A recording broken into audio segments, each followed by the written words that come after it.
It's Mohim for Boxing Domination, and today I'm joined by the Balboa Bas Oosterweghel, Yes. ahead of his fight with George Liddard. Yeah, that's Bas, I want to ask you, how's training going for that fight? Training going amazing, training so hard, prepared all my life for this, and I'm grateful for the opportunity.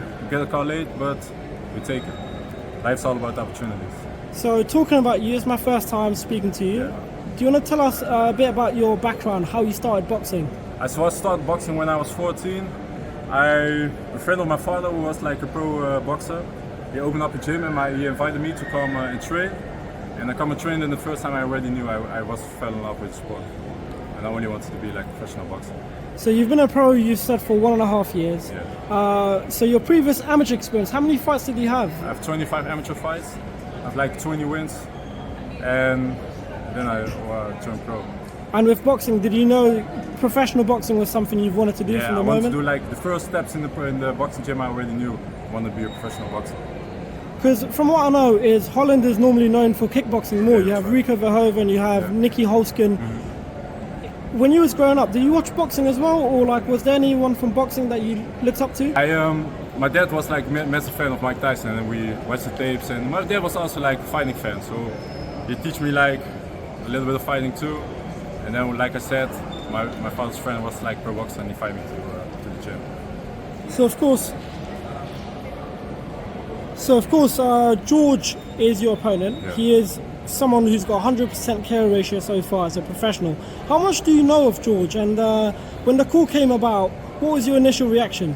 When the call came about, I was so excited. I wanted to fight. Like I am waiting for an opportunity like this, so it was no thing for me. I just say yes. Yeah, and with boxing as well, if you do get past George, I know that's sort of like a bit of a statement, but if you do get past George in such an early on in both your careers, what do you want next? I want everything. The sky's the limit.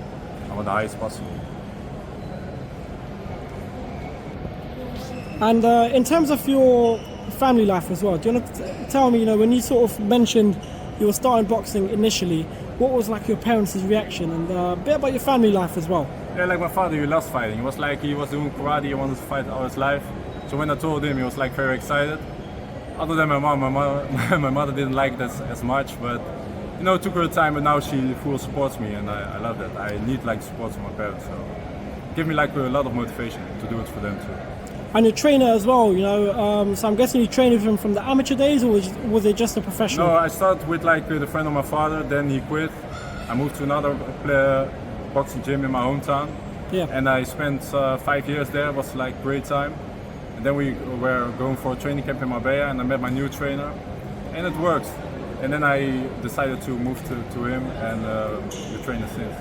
And today you're sparring Zach Chelly, who's a former English champion. Yeah. What was the sparring like, sparring a fighter like Zach, who's been in with some of the best fighters in the country?